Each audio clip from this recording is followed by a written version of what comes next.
Hi everyone, Ryan Miles from Team Outer World here, and the purpose of this video is to talk about what really makes a deck better than any other deck in a given format. And the example I'm going to use to help illustrate these points is the current metagame for New Frontiers, which is the best deck is widely considered Fiethsing. Like Mikage is pretty good as well. I would put it also in Tier 1, and everything else is just like nowhere close. And it seems like a lot of the community is very divided on this issue. Where people think that, Tree is good, Val 2 is good, Zero is good, Charlotte is good, and these are all solid options. And I'm sure, like in the very isolated metagame that we have right now, where we're in the off season, so there are no national tournaments, there's no AGPs, everyone's not traveling to go to the same event. You just have different small tournaments all throughout the country, so it's very hard to really understand all the information and put together, oh, what is the best deck? Because you can look at Arizona and see that like 3 different tree lists are topping. You can look at Kentucky and see Dark Alice made like 2 of the top 8. Like, it's very difficult to really put everything together if you're trying to build a deck and say, okay, what is the actual best deck? And the consensus among Team Outer World and most top players, I would say, who qualified for Worlds last year, is that Fiethsing and Mikage are like the 2 best decks. Personally, I would put Fiethsing overall better, but Mikage has a good matchup against Fiethsing. So anyway, this video I'm going to be talking about Fiethsing in particular, and talking about what makes Fiethsing, or any deck in any format, the best deck of the format. And if you look above me, the 4 main important things to really have a good, strong deck is you need to be efficient, or you need efficiency, you need to have utility, you need to have consistency, and a lack of hard counters. If someone can come up with an anagram for that, Lucy, cool, I don't know. But those are like the 4 main things that are going to like break a deck into Tier 1 or Tier 0. When you look back at Alice's World and Necroland, so the past couple formats, you can definitely see all 4 of these attributes very obviously. But I'm just going to kind of break down into the Fiethsing list exactly what it is and how each of these points apply. So I kind of just have a generic Fiethsing list thrown up here. It runs the Messenger Familiars and the Titanias. It's got 1 Drake for some flavor, so you can search with Rook Egg. It's got the Earth or Volga combo. I think 4 Apollo is pretty standard. We've got 9 Regalia, so you're not missing Rosamoria. The stones probably could be better. I kind of just threw this together based on my knowledge of what like a standard, like what kind of list I would expect to play against at a tournament at this point in time. So you can go ahead and come back to this and reference this, but I'm going to start talking about like what exactly each of these core concepts mean and how it relates to the metagame right now. So when it comes to efficiency, what you need to be able to do to be efficient is just do the most amount of things for the least amount of mana. And when you look at other decks like last format, we were in a stealth format. Stealth resonators are extremely efficient, right? You bring out a Riza and a Melder for essentially 2 mana. The 2 mana that you use to set the Riza, the only downside being you need to wait until turn 4 to do it. In the Fiethsing list, you have Gwiber, obviously, is a 12/12 flyer that you can play for 1 mana. Adam Brawley, you can play for 0 mana, and then Gwiber does cost 1 mana, but Gwiber is more about card efficiency, where Gwiber and Adam Brawley are tempo efficiency. You're doing a lot of things for no mana. Gwiber is letting you get a lot of cards for very little mana, because when you combine all 3 of these cards with Fiethsing's token trigger ability, that's really where you start to get more value than other decks can really keep up with, right? Because no other deck can summon a Resonator for 0 mana, which Fiethsing can, because all you have to do is play Regalia, play a 1 mana Resonator, and all of a sudden you get a token, which is a 0 mana Resonator. And that synergizes with Gwiber, and that synergizes with Adam Brawley, because you're able to use these Resonators to produce more powerful effects. Like, you just have the best synergy with Fiethsing with these cards. Adam Brawley lets you, play a 6/8 Resonator for 0 mana, just by tributing off one of your other Resonators, like a Rook Egg or a Messenger Familiar or whatever, whatever it is. And that's just literally better than anything else that any other deck can do, right? Like, other decks can play Gwiber, but they need to go 1-drop, 1-drop Gwiber, right? It's a turn 3 play. Or they need, sacrifice 2 1-drops for an Adam Brawler. they are unable, literally, to tribute off a 0-mana Resonator for Atom Brawly, and then, you know, play a Gwiber on like turn 1 or turn 2, because no other deck has 0-mana Resonators. Guinevere, the same thing. You're able to tribute these tokens to draw 2 cards and discard a card. Well, the token you got for free. Like, the Fiethsing's Ruler literally produces a free card for you, and then you can use Guinevere to turn that into more cards. No other deck right now lets you produce free Resonators, because like Fiethsing was the first token effect. So when you think about efficiency, you're thinking both mana efficiency and card efficiency, and Fiethsing is just the most able to abuse the cards in the game, basically. Which is why that Fiethsing is really the most efficient deck, right? Even when you compare it to Mikage, where you have, or like any stealth deck, right? Because a lot of the 0 lists and even some of the tree lists are playing stealth. You're getting essentially 9 mana. Like, let's say you go flip Riza, search Melder, flip Melder, right? You're like getting into play a 4-drop, you're getting into play a 5-drop, and you're killing an opponent's Resonator, and you're doing this all for essentially 2 mana, like that, and 1,000 life, right? Like, it's really, really efficient. But when you compare it to like Fiethsing, you've got a 12/12, a 5-drop for 1 mana, a 3-drop for 0 mana, and you know, whatever effects the Atom Brawly is doing, whether you're shooting a dry, drawing a card, literally producing a mana. So you're playing Atom Brawly, and instead of costing 0, he's costing -1. He's actually giving you mana. That's the kind of like things you're comparing to. And the fact that Fiethsing can, you know, use Atom Brawly and Gwiber as early as turn 2, whereas stealth decks have to wait until turn 4 to be able to maximize their efficiency. That's really what's pushing Fiethsing over the edge in that kind of terms, right? So next up you have utility. And the utility of Fiethsing, I guess, like, to define utility as a concept, it's being able to have multiple options available on a single card, right? So utility in other decks would look like you're playing a red deck and your Rook Egg can search out your Lancelot, or it can search out your Athena, or it can search out your Priscilla, right? Reflect was the king of utility, right? You had one card that could, you know, do 3 different effects at any time. You always had to choose which effect you wanted to use.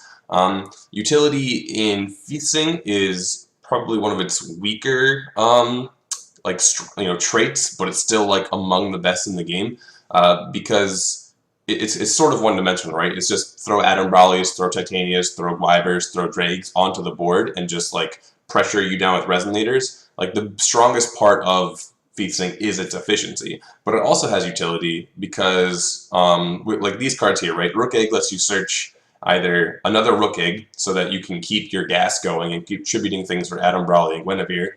Rook Egg lets you search a Guinevere so that you can protect your Resonators, keep your card advantage high, and constantly tribute off your things. Or you can like just search Drag and just put a 12/12 onto the board if the situation calls for it. So even though, you know, you have less options to search with Rook Egg than a traditional aggro red deck, they're very diverse options that can like really be useful in almost any situation. Like when Rook Egg dies, you can look at the state of the board and say, okay, this is what I need right now to maintain my lead or get back in the game, etc., etc. Atom Brawly literally has 5 effects on the card, right? You're never going to tribute a white Resonator in this list unless you're tributing your Gwiber, but you've got, you know, you can deal 400 damage for Resonator, which is very relevant because it kills opposing Guineveres. Can't really think of anything else it kills. It kills bears. My list doesn't have bear magic. If you want to play bears, Atom Brawly kills those. Blue is draw a card. Producing mana is insane, and then you get to produce whatever color you want. So you get to tribute your free token, look at your hand, and then say, okay, I need white mana, so I can play Gwiber. Boom. And just that kind of option is really, really powerful. And then, of course, the black one, your opponent loses 400 life.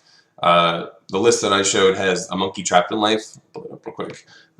It lets you like always have a 1-drop black Resonator to always be able to deal 400 damage to your opponent if you like get them low enough where that's just something you need to be doing.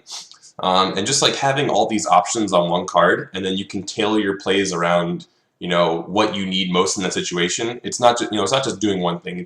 You're always able to construct your plays so that you're picking the best option available, and that's like something that like an aggro deck doesn't really, have that opportunity.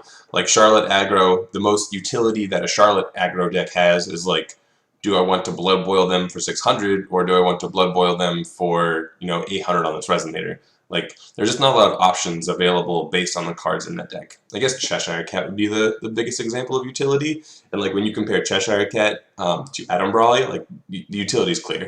And then the other one here is the Interdimensional Vessel Apollo. Being able to bounce resonators is very, very straightforward. It's literally the only thing you're doing with this card. You're not producing Moon because you're not playing any Awakening stuff.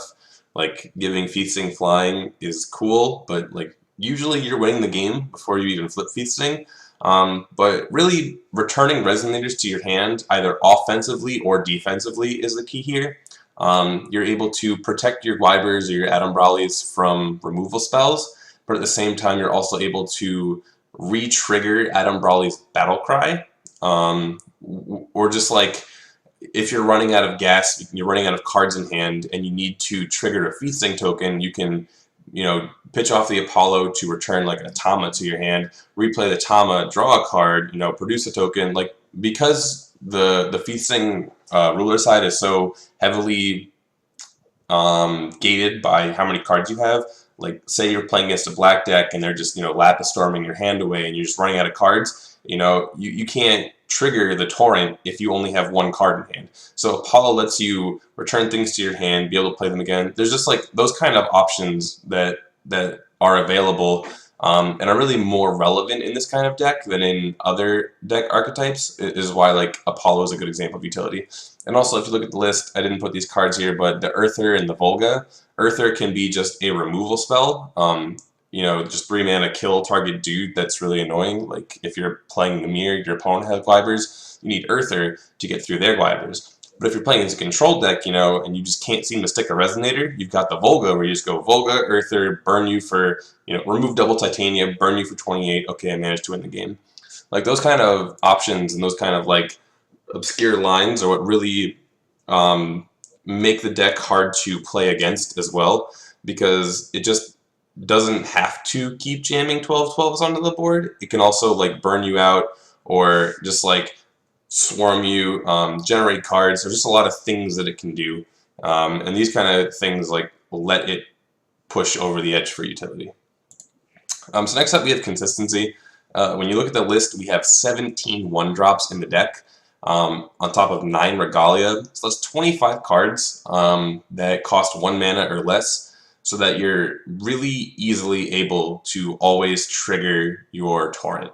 Like, at all times. It's very, very difficult for you to have a brick hand.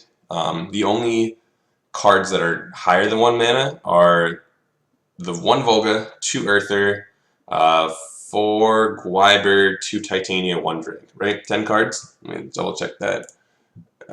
So 1, 2, 3, 4, 5, 6, 7, 8, 9, 10. Why am I bad? Oh, I didn't count Atom Brawly. So Atom Brawly, as long as you're seeing, your other 1-drops, you're able to play Atom Brawly. As long as you're torrenting, you're able to play Atom Brawly.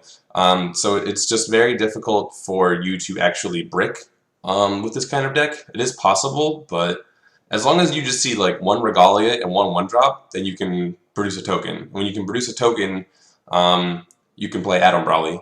If your 1 Resonator is Gwiber, you can turn that token into cards, and you have a very high chance of seeing more 1-drops. So you're just very easily able to, consistently make the same plays again and again. You're always going Regalia, 1-drop token, Gwiber. Like, that's just a solid, like a very consistent turn 2 play as long as you're seeing the Gwiber, right? If you stick a 1-drop turn 1 and it doesn't die, your turn 2 can be Regalia, 1-drop, produce token, and then convoke or tap all 3 resonators for Titania, and then like these are things that are like, it's very, very easy to play Gwiber and Titania and Drake, not really on turn 2, but like Gwiber and Titania, very easy to play on turn 2 if you draw them, right? You've got 6 total of those 2 cards in your deck. Very easy to see them by turn 2. And on top of that, with Tama, when this card enters the field, draw a card. Guinevere, tributing off tokens, drawing 2 cards. Messenger, Familiar, and Rook Egg literally search your deck for what you need at that time. you're always able to just move through a lot of cards in your deck and just see as many options as possible and just like get to the meat of what your big guys. And you can just do this almost every game by turn 2, turn 3. Like turn 3 is probably Fiethsing's most explosive turn, because by turn 3, even when you open poorly, like by turn 3, you will be able to just dump your hand as long as you like played it correctly and your opponent didn't have like triple Demon Flame, triple Artemis Bow or something, right? And just like how often it is able to easily play Gwibers and Titanias and Dregs for 1 mana, compared to like sometimes like stealth decks just don't draw Riza, right? Like some of the stealth decks aren't even playing 4 Riza anymore. They're cutting down to 3, and it's really just their whole game plan is survive long enough to draw into them, and there's no actual like add cards to your hand ability that they have, because they're just playing an attrition game of I'm going to keep you out of the game long enough for me to draw my things. And Fiethsing is just nope, pedal to the metal. We're going full steam ahead. It's just consistently able to do the same thing every single game, or at least do what it wants to every single game, right? Because like I said, with utility, it's able to play around what you're doing, but also still do its own thing at the same time. And that's why consistency is like a huge reason that Fiethsing is just better than every other deck. Save some of the control decks, just because it's able to move a lot of cards, and the list is a lot of 4-ups too, right? Like it's 4 Guinevere, 4 Rook Egg, 3 Familiar, 4 Tama, 1 Monkey Judge on Life, 4 Adam Brawley, 4 Gwiber. You got some utility here where you've got the Titania Gwiber, Earther Volga, and it's just 9 Regalia, right? 4 Apollo, because Apollo is such a useful card in this deck.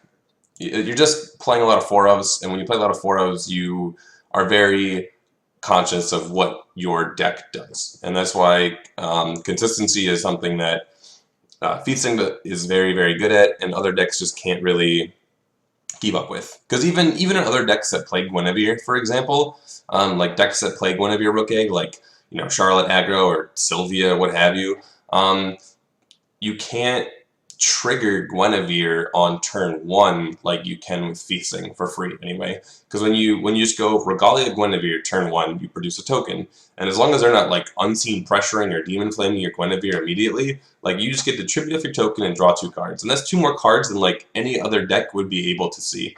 So that kind of consistency and just seeing more cards to be able to do your optimal strategy is why Fiethsing is like the most consistent deck, I would say. And then the lack of hard counters. There are some other decks that might be crossing your mind as to like what fills all these categories. Remember, it's efficiency, utility, and consistency. Valentina 2.0 is a good example of this, where she's efficient because she plays a lot of 0 mana cards and gets insane value off of them because she synergizes so well with Regalia. The utility is obviously there because she flips. She has her core game plan, right? So with Fiethsing, the core game plan is bring out 12/12 flyers and kill you. With Valentina, the core game plan is J-activate into 7 different 7 kings and then just kill you, right? That's her game plan, and then the utility comes through once she J-activates, where she has Death Scythe lets her steal a guy. Artemis Bow can kill flyers or kill dudes or pop chance standbys or addition resonators. All of her Regalia tap to give her plus 200, reduce her God Art. She has 7 different God Art abilities. That is utility literally in one. There's just so much utility going on. And then consistency, her ruler side literally says, search your deck for the card that you need, put it into your hand. Oh yeah, it costs 0 mana, so you can put it on the field. It's efficient, it's got excellent utility, it's super consistent. So why isn't Valentina, tier 0 just like Fiethsing is? And where there's really nothing that can kill a Gwiber for less mana than you would play a Gwiber for. Barrier Shadows completely shuts down all of the efficiency and utility of Valentina 2.0, where the efficiency goes to shit because all of your 0 mana abilities now cost 1 mana, and when you have 5 Regalia, like for example, like you have 5 Regalia out, and all of those Regalia's abilities now cost 1 mana, and all I did was play a 1 mana card. Like that just, I just like got so much more tempo out of playing Barrier. Like as soon as you try to use 2 Regalia abilities, my Barrier of Shadows has made efficient tempo. Like I have completely shit on your nonsense because I play 1 Barrier of Shadows. And like when I started playing multiple Barrier Shadows, it gets very difficult for you. Like yes, you have Heavenly Gusts, but I also have Heavenly Gust. Like that's kind of like a different, like really whoever draws it first kind of thing. But just like if I draw Barrier Shadows and you don't see your answer, it's just game over, right? And there's nothing that really does that against Fiethsing. Where Fiethsing, like, I can use 1 Barrier Shadows to shit on 5 Regalia of Val 2.0.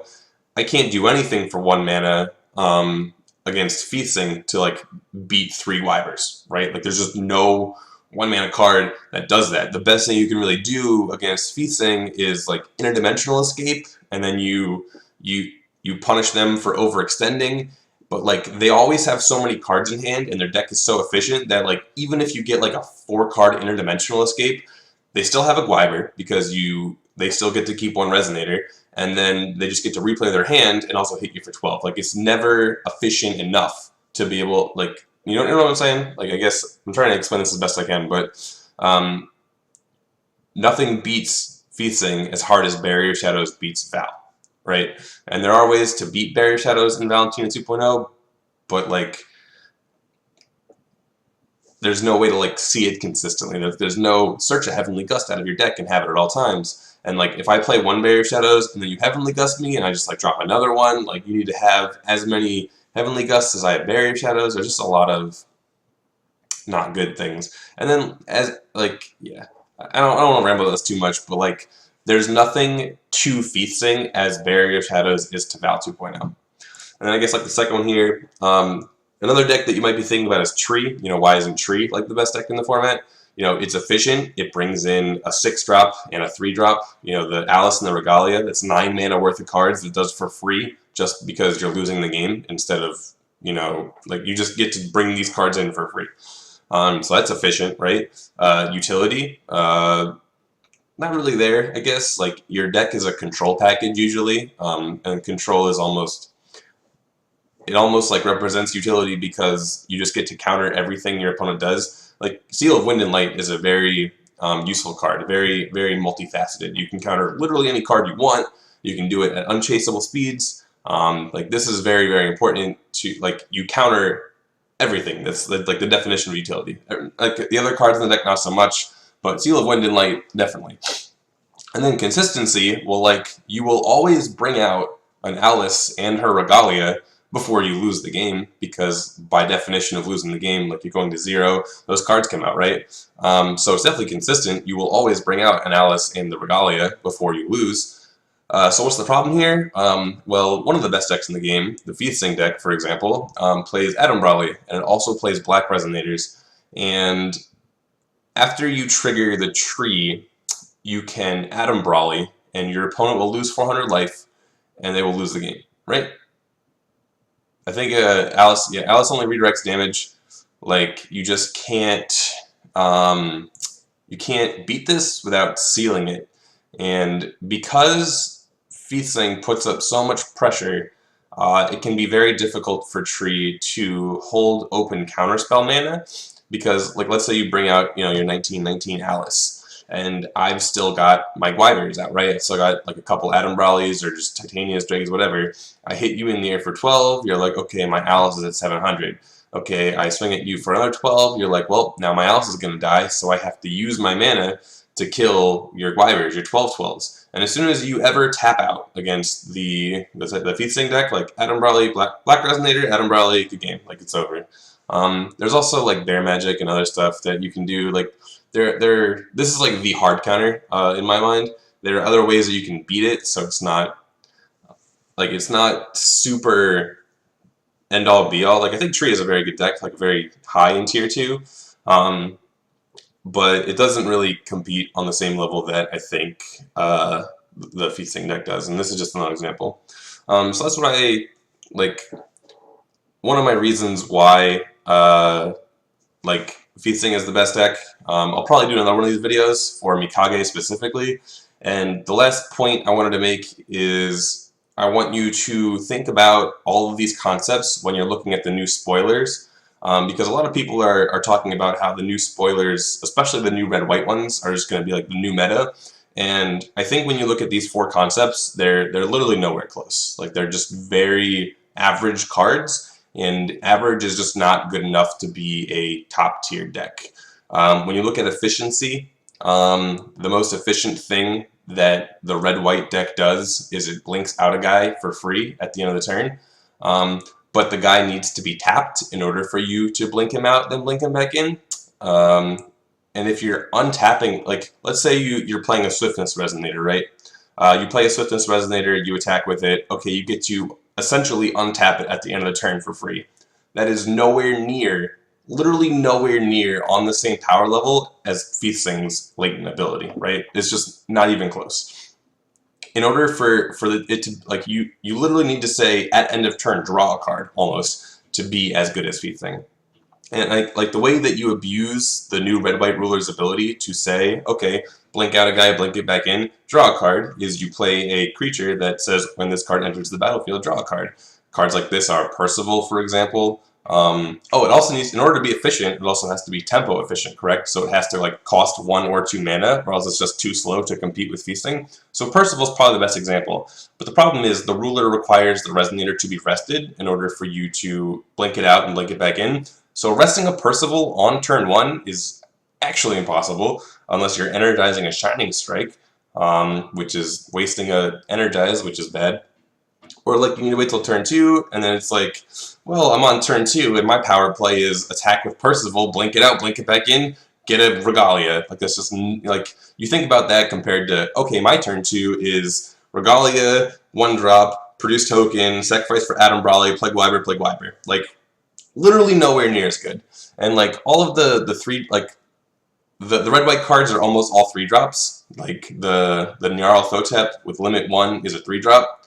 And like, what if your turn 3 is play a 7/7 so that I can blink a guy out and blink a guy in? Like, that just does not compete with Fiethsing, right? Definitely has utility. If we go back to utility, like, it definitely has like a lot of options with blinking cards in and out. But like the efficiency isn't there, and consistency. Like, you need to think about what resonators you're trying to blink in and out repeatedly, and then how consistently do they stay on the board for you to be able to blink them in and out? How often do they get removed? How much removal is in the format? I don't think the consistency is there either. So while there are a lot of cool tricks, the new spoilers really don't live up to the core mechanics that are really needed to be tier 1. So that's kind of why I want to make this video. And yeah, I think red-white is the closest. The blue-black, the red-blue, not even close. Green-white, not, especially not. Green-white is like nowhere near efficient enough. It's like anti-efficient. But that's my thought process. Anyway, sorry for making this so long, but I hope I kind of illustrated to those of you who haven't really seen the Fiethsing deck exactly why it's so powerful and what you need to be looking for in order to find a deck that can compete on this kind of level. So thanks for watching, everyone. I'm Ryan Miles once again. Make sure to check us out on Facebook.com. We are The Outer World, and there will be a link in the description for that. Thanks for watching, everyone. Take it easy.